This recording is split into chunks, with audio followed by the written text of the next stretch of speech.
What's up, everybody? Welcome back to the channel. And we have a 2011 Silverado four-wheel drive. Let me get y'all around my lift. Four-wheel drive. Jacked up a little bit. Did a lot of stuff to this thing. Put timing chain in it. Water pump gaskets, timing color gasket, front seal, oil pan gasket, all that, because you gotta drop it off. Wish I would have filmed that because this does have, I think, about a 6 or 4 inch lift on it, and it was a pain in the butt. Normally you just drop a cross member and lower the front differential down a little bit and you can get the oil pan out, but I had to take the rear section of the lift kit off. I don't know how well y'all can see up in here, but that whole section on there with the lower control arm bolts too. Yeah, we had to take that off, but it's over and done with. Got it done. Also put new axles in it because both axles were busted. I was in the middle of filming that and lost all my footage. Don't know what happened. So, didn't get a video on that, and I'm kind of upset about that because it's a pretty popular truck and I normally get a lot of hits on my Silverado stuff. But we're going to be putting a steering position sensor in this thing. Pretty common on the 2011 models from what I see. Here is the new one. See it right here in the package. That's what it looks like. And whatever you do not remove that spring before you have this installed, because you have to line it up and everything and make sure everything's right. But we do have to drop the steering column down. So it's throwing a P0710, I believe. And a lot of times this is associated with lift kits and stuff. So if you put a lift kit, it may do that. No, there's a TSB on it. You can see where people have shimmed them. They put dielectric grease in the connectors and all that. I'm going to put dielectric grease in the connector on this one. We'll just kind of see what happens. But it is something that the dealership wanted to do, so the used car lot, so we're going to do that. I already have this little piece out. All it is part of your AC vent. You kind of pull it and it comes out pretty easy. It's underneath the dash. I will get some light underneath here for y'all, but it's underneath the dash and it kind of goes right there. You can see there's a little opening right over here. I'll show it to you in a minute. But we're going to pull this lower section right here down, and then we got to drop the steering column because there is a cover on the top. It's got, I think, 3 Torx bits on it, and then you separate it from the little knuckle section. Pull the steering excuse me, kind of getting a little hoarse here, but then you disconnect that knuckle and then you pull the steering column out of it, and you have to drop it down and rotate it a little bit to get to those torque bits. You don't have to take this completely out. It will make the job easier, but you don't have to do that.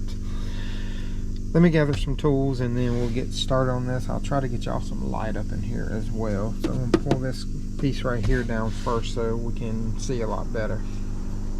So there is some Phillips heads on the bottom, one right there and then one right there, and then the top should just pull down, if I believe, if I remember correctly.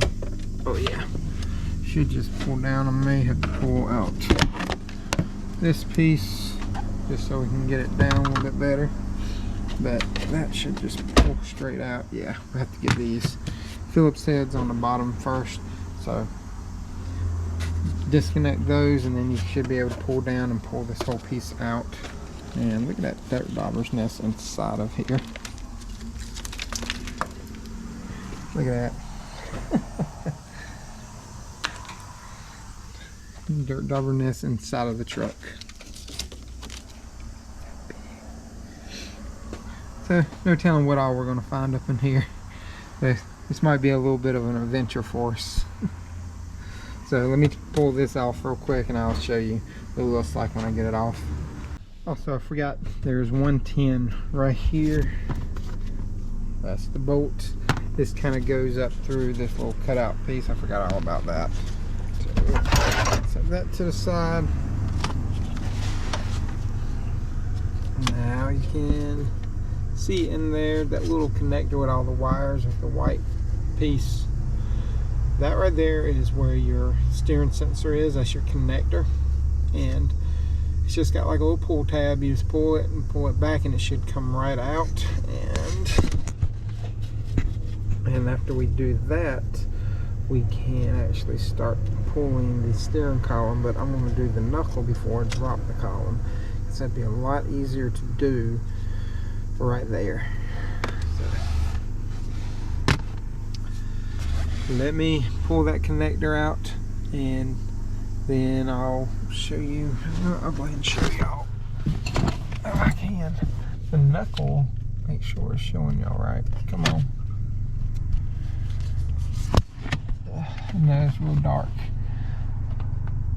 The knuckle is right there. You see that bolt? Right there. That's the bolt. Take that out and then you can separate it. Now I'm going to draw a line and shows where this goes, because I want to make sure that we get it lined up exactly where it was so the steering isn't off. Now I know it only can go in one way with the bolt, or you can get 180 out, but I want to be 100% positive, and my light won't stay on. I want to be 100% positive that we got everything right. So I'm going to pull that out, pull the connector, and then when I come back, I'll show you where the bolts are that hold it in place, and then you should be able to pull it out, rotate it, and get those Torx bits off. So the shifter cable is right here. I'm going to pop that out, and then I'm going to pop it out of the bracket right down there, and it's just like almost exactly like the shifter cable on the transmission side. It's got like a little C or U clip. You pull that out and then you squeeze the tabs in and it should come out just fine. Only reason I'm doing this is because I'm having to lower it down and I got to rotate it, and I don't want to put the cable in that big of a bind, and it might hold me up from rotating it as much as I need to. So that's the only reason we're doing that. This right here should just pop off, and then like I said, the back is like a little U-clip, squeeze the tabs, and then it comes out after you remove the U-clip. Kind of show y'all how well y'all can see up in here. I know it's dark. We got that popped out.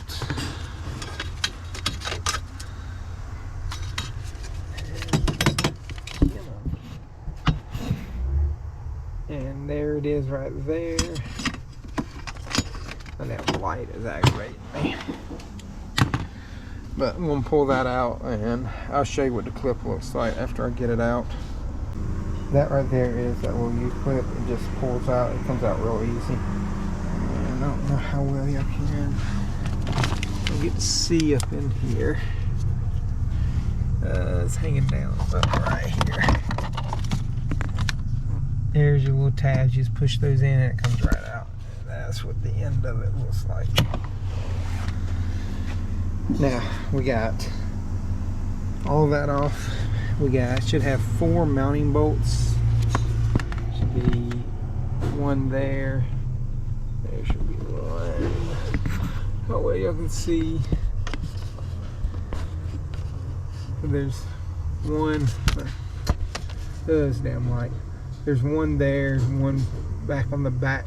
You can see it down there, and then right across from both of these is another one. And here is your bolt for your cross shaft, your steering shaft, whatever you want to call it. That's the bolt that went in there. That is a 15 on the nut portion, and the head of the bolt is a 13. You will have to use both because it will spin inside of there. So to make things easier, I took this piece right here out. It was just 4 little 10 millimeters right here. That's what they look like. I just took those out so it'll drop down further, and with it like this, I should be able to show you the Torx bits a lot easier. And let me position y'all where you can see them.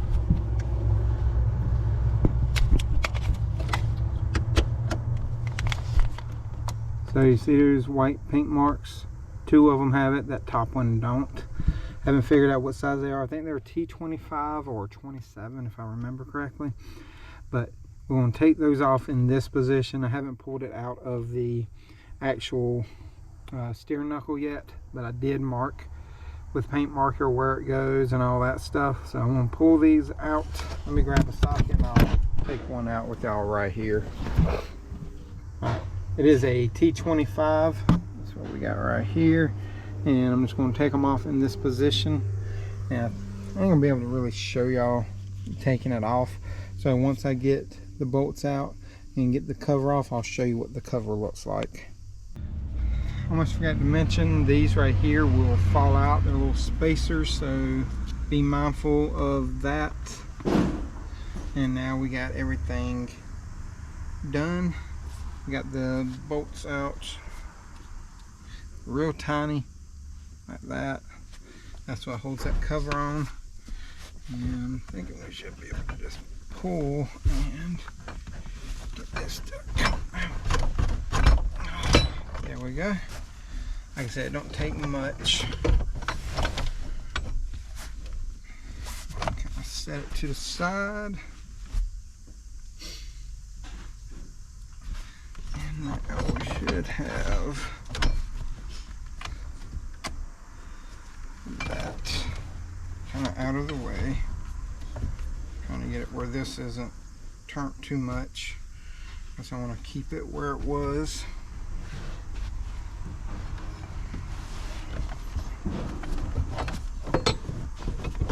I'll prop it up against the seat a little bit. Have to climb up in here.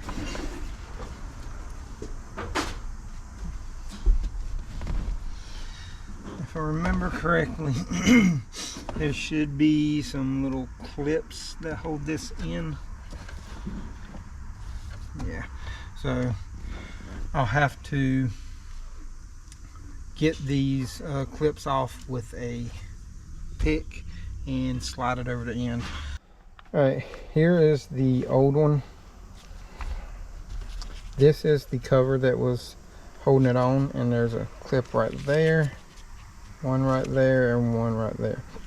The reason you have to take that big bracket on the top off is because it kind of hits the cover and the actual sensor. And I have hiccups, sorry about that, y'all. But here it is, here's the new one, and we're just going to slide off. Once you take this cover off, it slides out.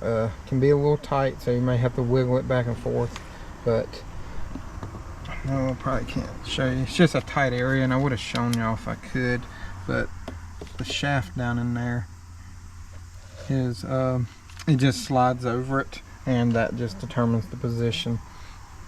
Now when you put this on, do not pull this pin right here until you get it in there and seat it in, because that right there will determine where the sensor goes, and you can actually not get the correct centering of the steering wheel if you pull that out prematurely. I'm going to stick this back in, get it clipped in, and then I'll pull this and put the holder clip back on. Alright, so a lot of videos don't show where these shims go, and there is this image right here. I'm going to put this up right here now for y'all to look at. It shows you where everything goes on the steering column. But these right here go on the back, on top of the steering column, on the back to studs, nuts, whatever you want to call it, but it goes on top of the steering column against that, so it creates a different angle. But that is where these go, just to let y'all know, because like I said, I do know. Saw a couple videos where people were saying they didn't know where this went, and the only thing the person said in the video was where was that you need to put these back in, but he didn't say where, and I wanted to show y'all where. But like I said, I'm gonna put this picture right here up in the video for y'all, so y'all can see where everything goes.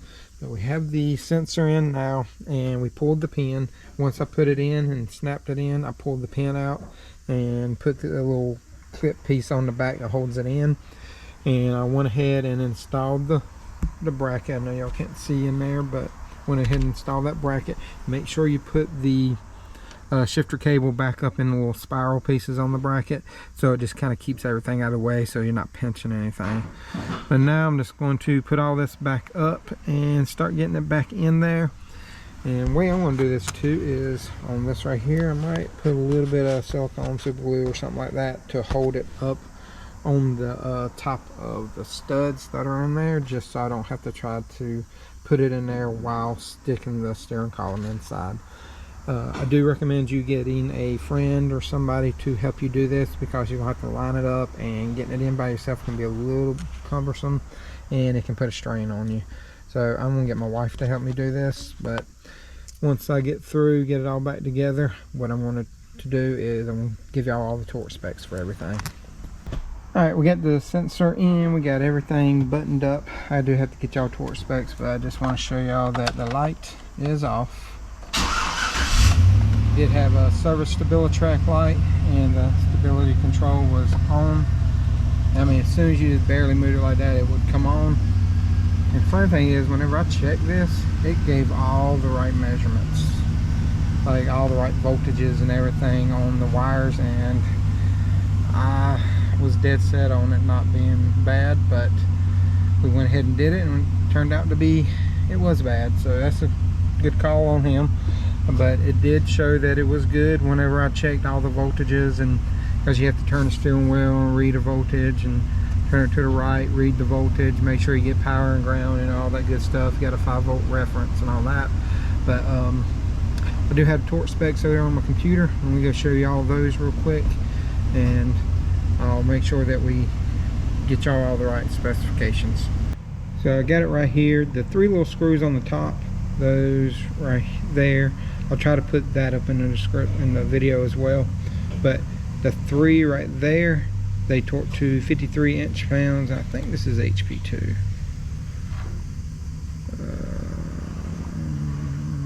So here's our bolts right there. So 1 and 2, they torque to 20 foot-pounds, and then I think I'm trying to see where the other piece is. Must be on a remove and replace.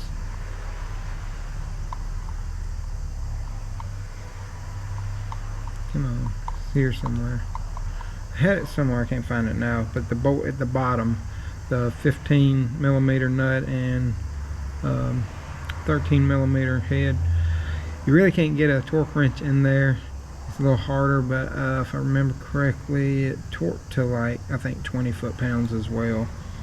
But I just kind of hand tightened that one because I couldn't get a torque wrench in there. But like I said, I'll put this picture right here up for you so you have what everything looks like. And I put some dielectric grease on the connector whenever I put it inside there, and I mean, I'm just happy that it did fix everything. But I'll put all this up in the description as well. But that's pretty much going to conclude the video. If y'all got any questions, comments, concerns, let me know in the comment section. I know I didn't get to show a bunch of it just because it is tight quarters up in here. I mean, you really can't put a camera and your hand in there a lot of times at the same time. If y'all do have any questions, hit me up. I'll try to answer anything I can, and not even pertaining to this vehicle. If you have it to some other vehicle, let me know. I mean, I can get you wiring diagrams, instruction sheets, whatever you may need for any vehicle, just because I do have pro demand. But if y'all enjoyed the video, hit the like, subscribe, notification bell if you haven't done so already. It does help out the channel. Thank you to all my members and everything. We have over 4,200 subscribers at the moment. And I showed in the last video a picture of the new t-shirt design. I will show it one more time in this one, and before I unveil it on a t-shirt, and whenever I get it on a t-shirt, I will put it on and I guess you can say model it for you. I mean, I'm not really a model, but that is it. Like I said, I gotta fix that. I think I already fixed it, I just hadn't did an updated picture. But it's days without check engine lights. That's gonna be on the back, and then the front will have my logo on it.